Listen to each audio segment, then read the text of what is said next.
Can you imagine not being able to read, not even a single word? Now imagine learning it for the first time at the age of 60. Sounds impossible, right?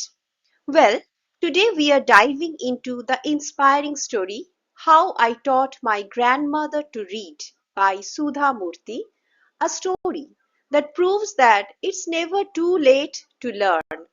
So hello and welcome everyone to my channel Excel in English. In today's video, we will explore this beautiful story from the class 9 English syllabus in the simplest way. Now, before we get into the heart of the story, let's meet the incredible woman who wrote it, Sudha Murty. She is not just an author, she is a teacher, a social worker, and a truly versatile personality. You all might know her as the founder chairperson of the Infosys Foundation, where she has spent years transforming lives through her work in education, healthcare, and rural development across India. But what makes her so beloved by readers of all ages is her simple storytelling. She has a unique gift for taking real life emotional moments and turning them into stories that are incredibly easy to understand. Whether she is writing in Kannada or English, her words reach millions of hearts. So she is a multilingual author. Her immense contribution to our country has been recognized with some of India's greatest honors, including the Padma Shri in 2006 and Padma Bhushan in 2023. The story we are studying today is the title story from her famous 2004 collection, How I Taught My Grandmother to Read and Other Stories. It's a glimpse into her own childhood and a journey you will enjoy for sure. So let's begin the text now. Our narrator begins by taking us back in time. Remember, the narrator of this story is the author Sudha Murty herself, and she uses a first person narrative technique here, which means she uses the word I to tell the story directly. When I was a girl of about 12, I used to stay in a village in North Karnataka with my grandparents. This means when Sudhamurti was around 12 years old, she lived in a quiet, beautiful village of North Karnataka. Life back then was very different. How? Those days, the transport system was not very good. So, we used to get the morning paper only in the afternoon. Transport system means the way people and goods move from one place to another.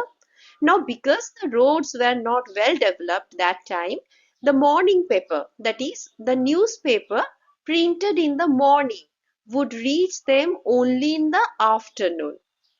The weekly magazine used to come one day late.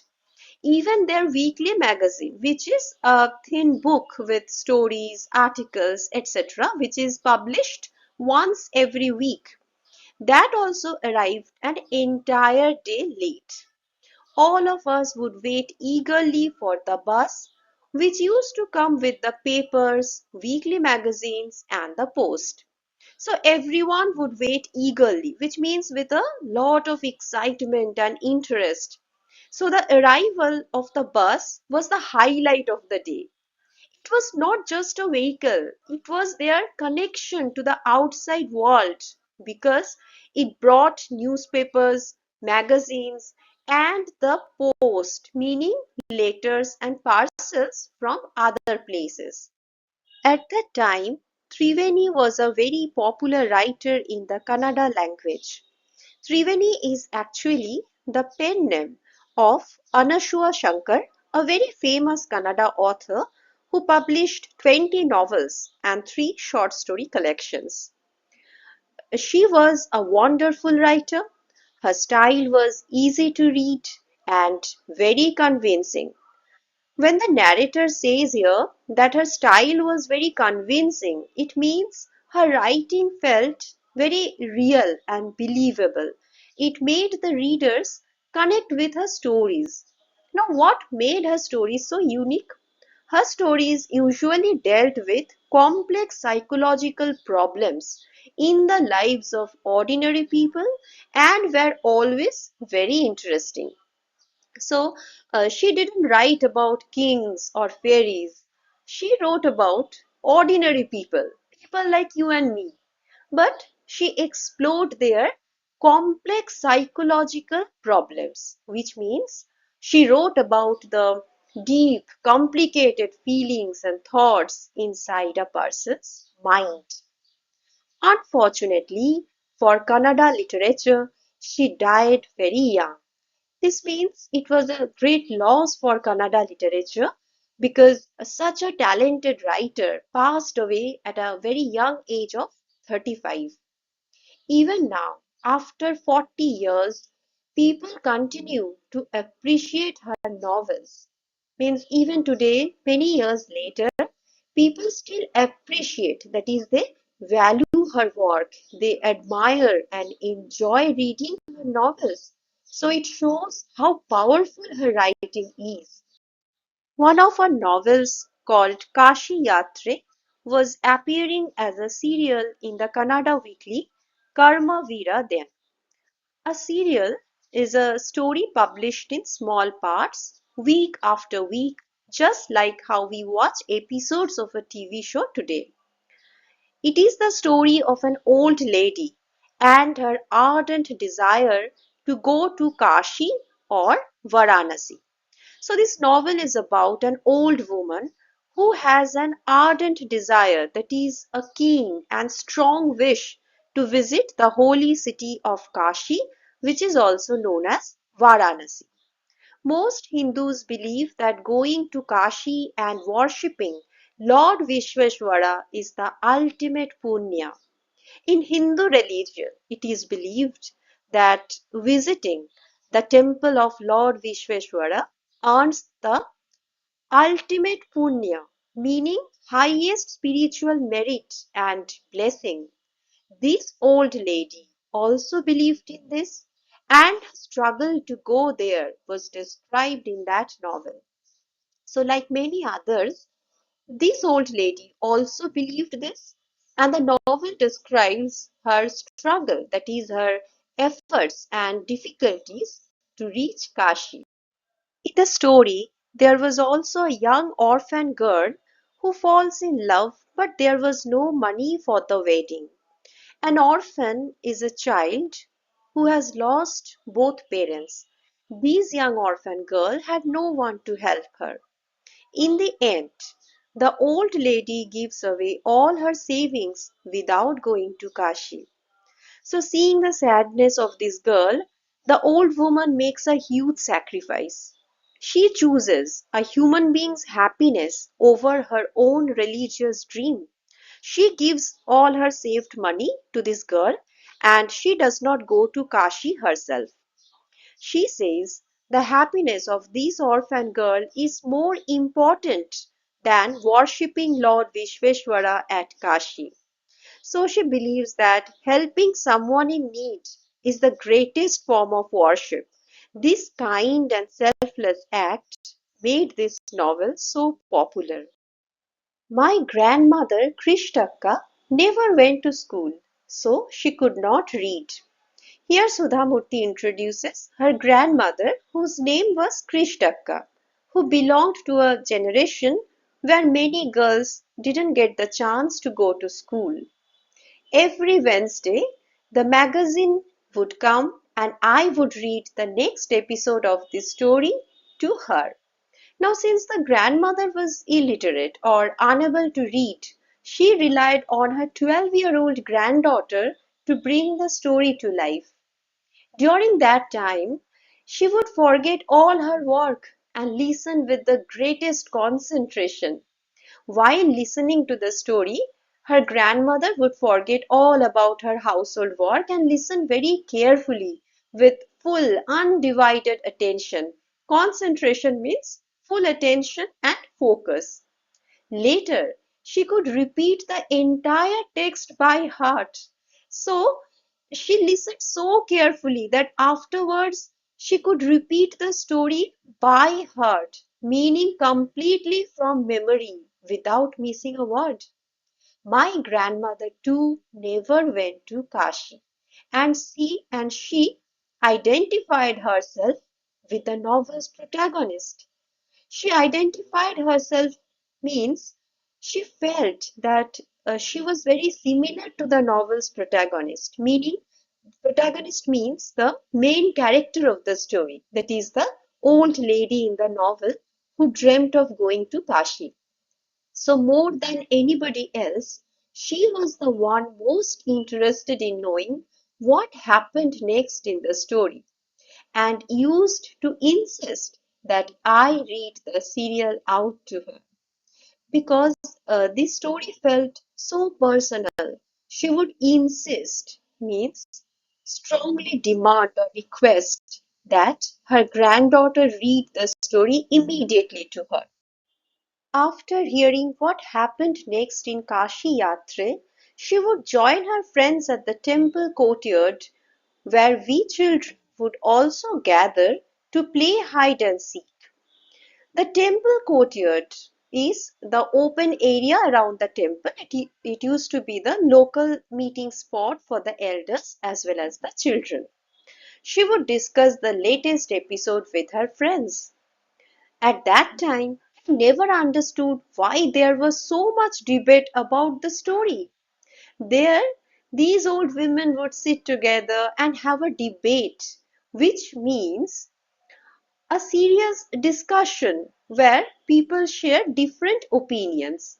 Now, as a 12-year-old young girl, Sudha found it strange. She could not understand why the grown ups were so involved and so passionate about a fictional story. It's just a story. But for these women, the story was a mirror to their own lives, their own faith, and their own hidden dreams. Once I went for a wedding with my cousins to the neighboring village. In those days, a wedding was a great event. In those times, a wedding wasn't just a one-day party. It was a massive celebration that brought the whole family together from the neighboring or nearby villages. We children enjoyed ourselves thoroughly. All the children had a lot of fun. Thoroughly means completely or fully. How did they enjoy? We would eat and play endlessly, savoring the freedom because all the elders were busy. They were savoring their freedom, which means they were enjoying it to the fullest, tasting every moment of it. I went for a couple of days but ended up staying there for a week. Time flies when you are having fun, right?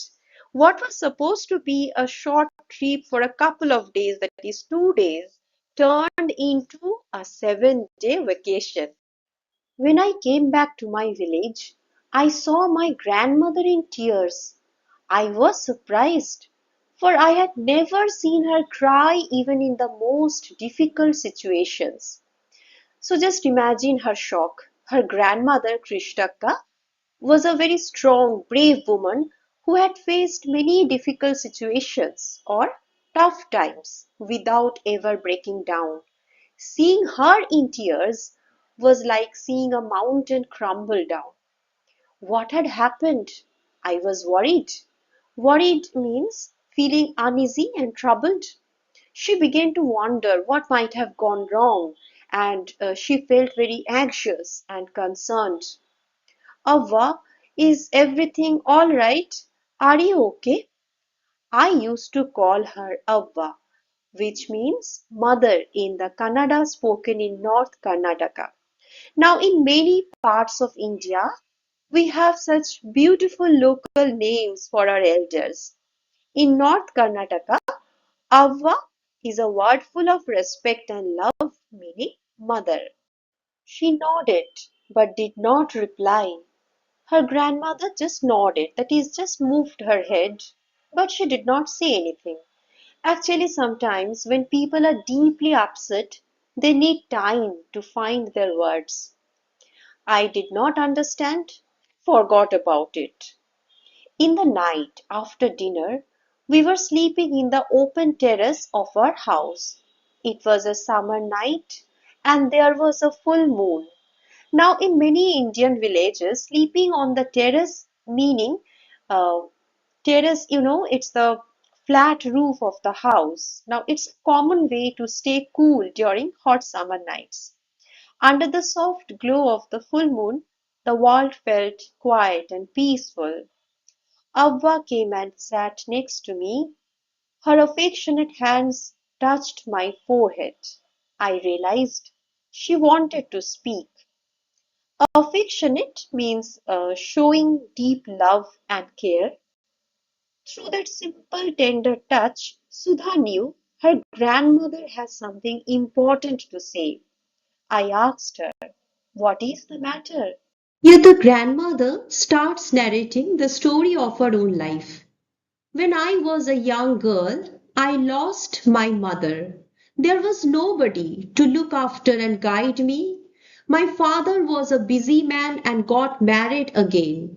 Just imagine a little girl growing up without a mother's touch or a father's time. There was no one to take care of her or show her the right way. In those days, people never considered education essential for girls. So I never went to school. So in that era, most people didn't think education was essential, that is absolutely necessary for girls. Instead, what happened? I got married very young and had children. So she became a wife and a mother while she was still very young herself. I became very busy.